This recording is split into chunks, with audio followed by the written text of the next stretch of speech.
we've done a time-lapse document of this building, so time-lapse photography of the building. And just looking at it casually, I think we've probably had in the order of about 100 people working on it. And those people are drawn from staff who work here at Butser Ancient Farm. They're drawn from Wessex Archaeology, including some of the original excavators of the building, which has been a really wonderful project for everyone involved there, and many of our volunteers. A number of those people have had input at different points of time, doing different aspects of the build. It's been a very good process in so many ways. Obviously for us, it greatly expedites the building of the structure, but it also generates a lot of camaraderie. It generates a lot of people who have extra interest in this building and feel a sense of pride and ownership in the building. And it's been a wonderful collaboration.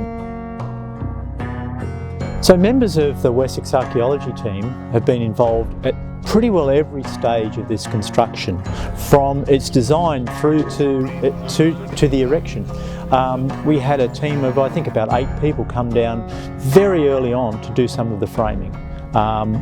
We had a group of people out there using the axes, so the flint axes, and we had people using our bone tools, drilling holes, and essentially building an entire frame, or certainly helping us build an entire frame. It couldn't have been achieved without the collaboration and input of Wessex Archaeology. So it's been really satisfying to have people involved in the excavation and identification of this structure to be able to validate our work and say, yes, that's plausible, that's okay. The best thing you can ever say about an experimental archaeological interpretation is it's plausible. You can never say it's right, but if the people who excavated this building say it's plausible, then it gives you a great deal of satisfaction.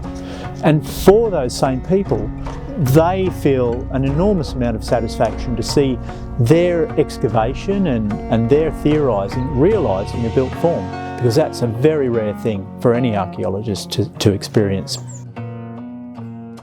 So having put all of our main A-frames up, we then needed basically to tie the house together.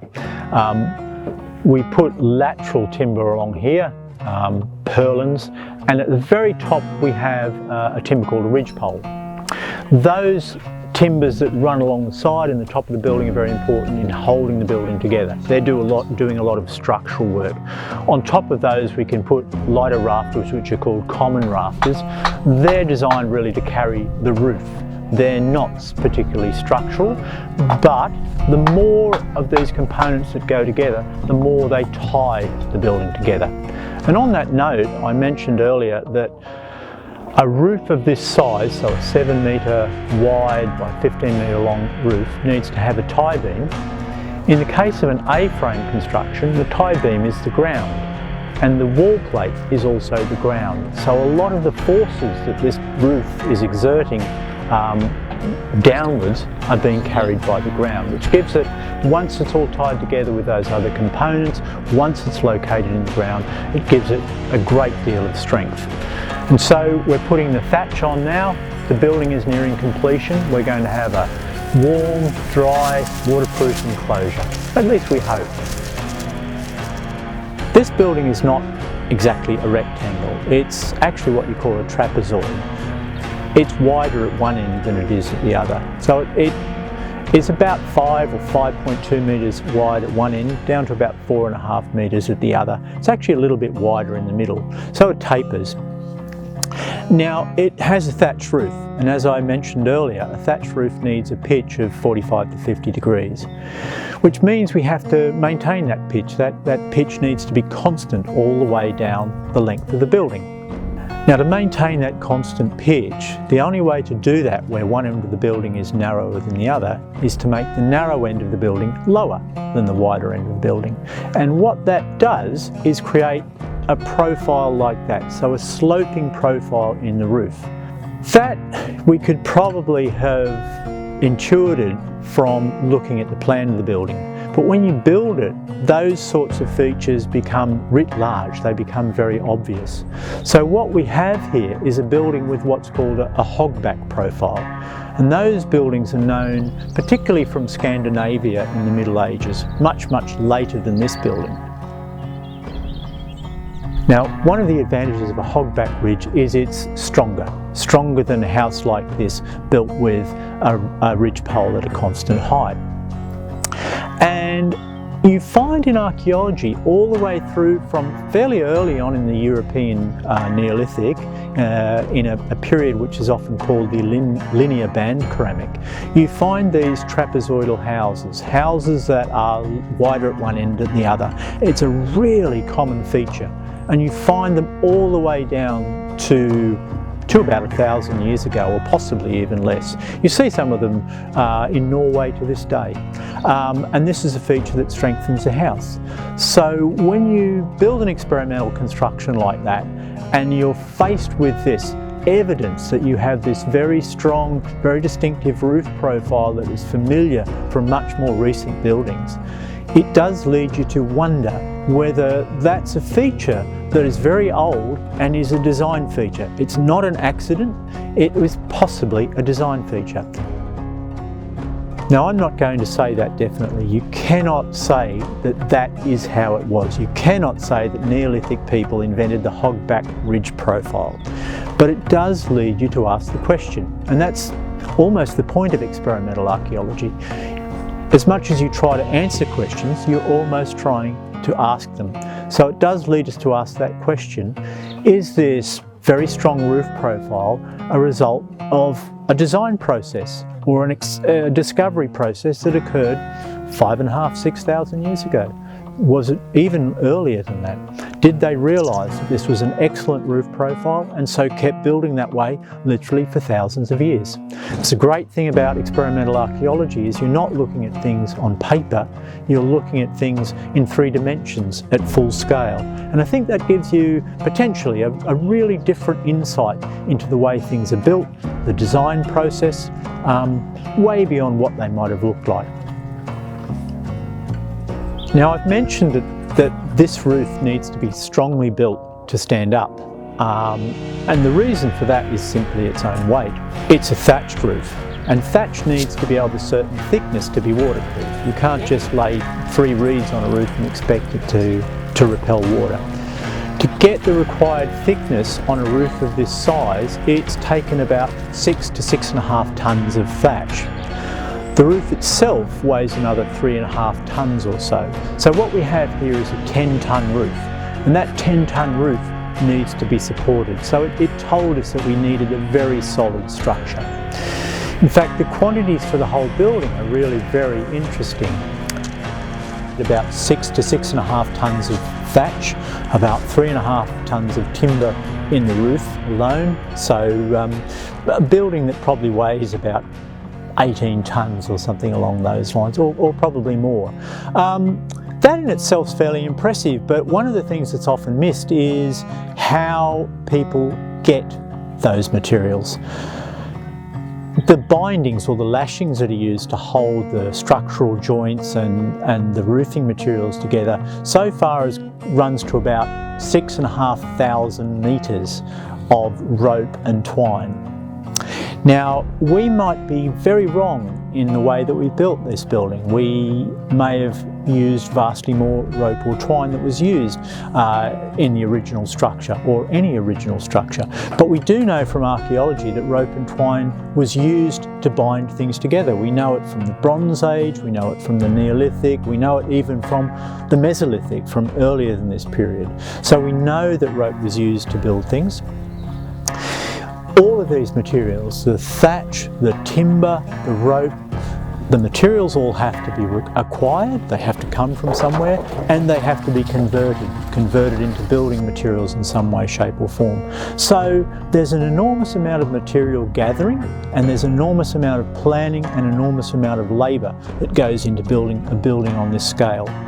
And it's worth saying that this is not the biggest Neolithic building ever found in Britain, and it's far from the biggest Neolithic building ever found. There are some European buildings which are 40 metres long, so nearly 3 times the length of this building and wider as well.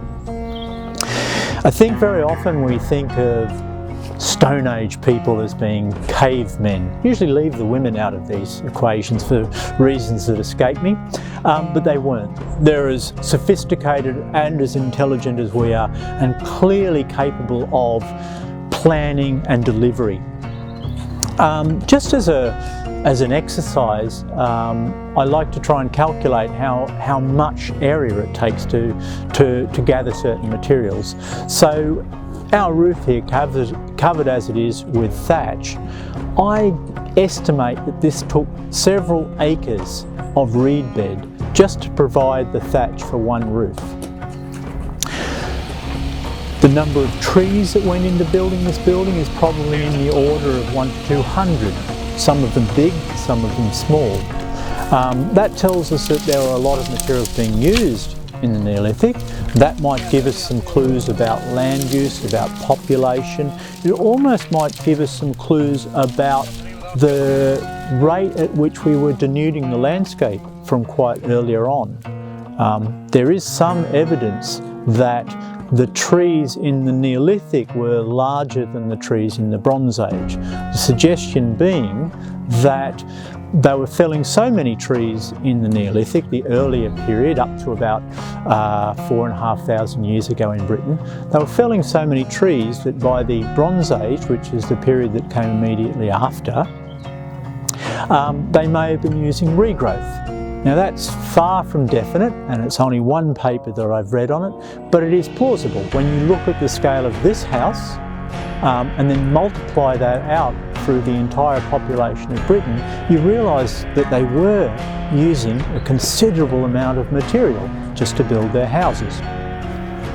I think that's another important part of experimental archaeology, is when you build these things, you can quantify what you're using. You're not just doing it theoretically, you're doing it practically. And the quantities are really quite enormous.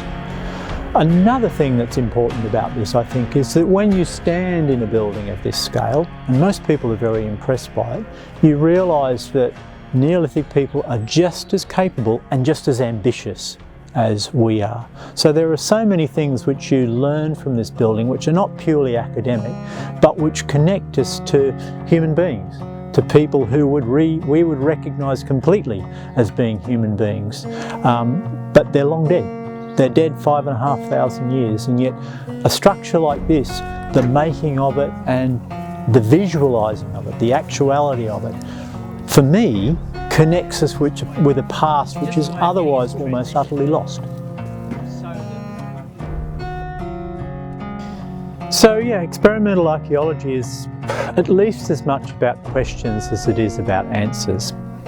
In fact, archaeology in general is at least as much about questions as it is about answers.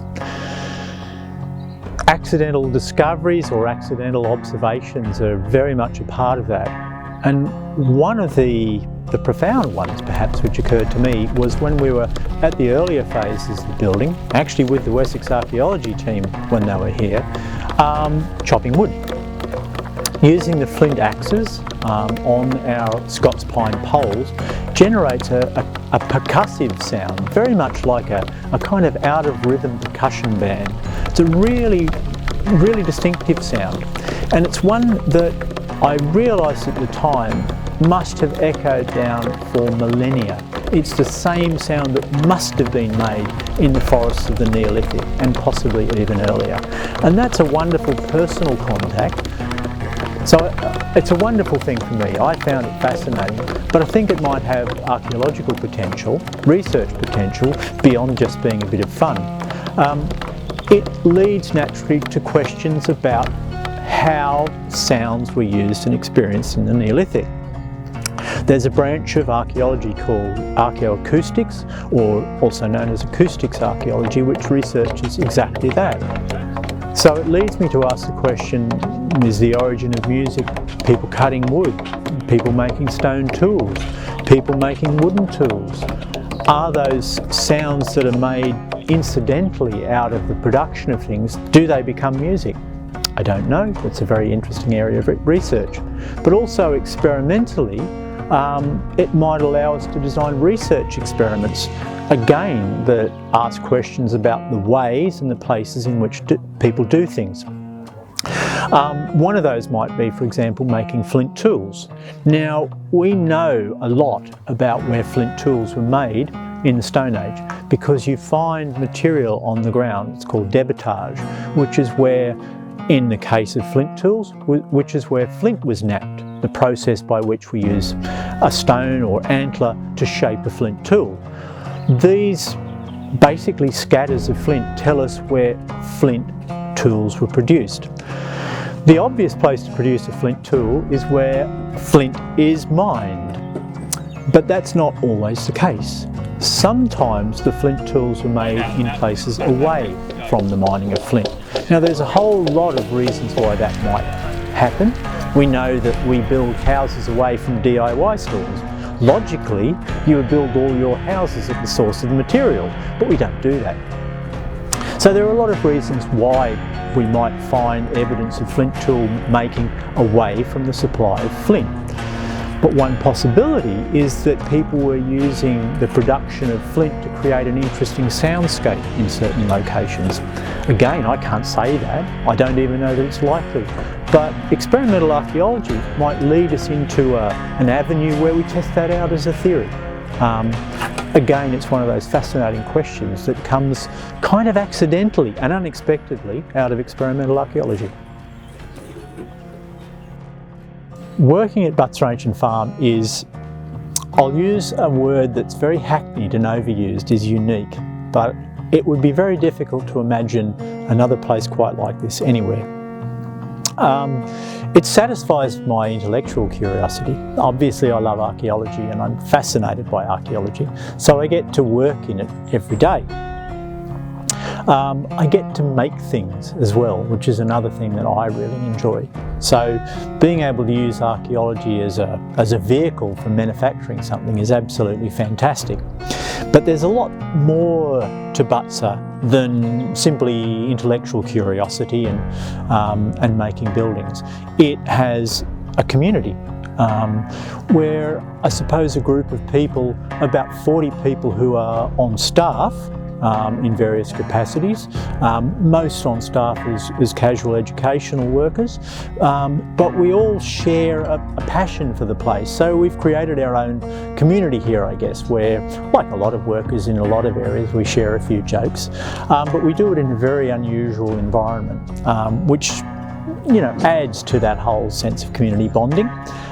We also have several hundred volunteers who dip in and out of the Butser family, I would guess you would say, in a whole range of different capacities. Some have helped to build this building, some have helped to organise events for us, some do demonstrations for us, some are experts in their fields, they're archaeologists, they're classicists. Many people just find the place interesting. And I think actually that is one of the great benefits of working here. It is an interesting place, not just because of its archaeology. It's almost superadditive. It's more than the sum of its parts. It has a wonderful location within the landscape, so it's a very beautiful place to be. It has wonderful, fascinating buildings, wonderful, fascinating people, but it even transcends all of that. There's something which I'll go as far as to say is almost mystical about working at the place. I've spoken to a lot of colleagues, a lot of friends and a lot of visitors. None of us are able to articulate exactly what that is, yet we all feel it. I've even heard hardened archaeologists say that it's very hard, even though academically they shouldn't do it, not to imagine you're living in the Iron Age when you're here. So yeah, there's something to working here which is just a little bit magical, I have to say it, unapologetically.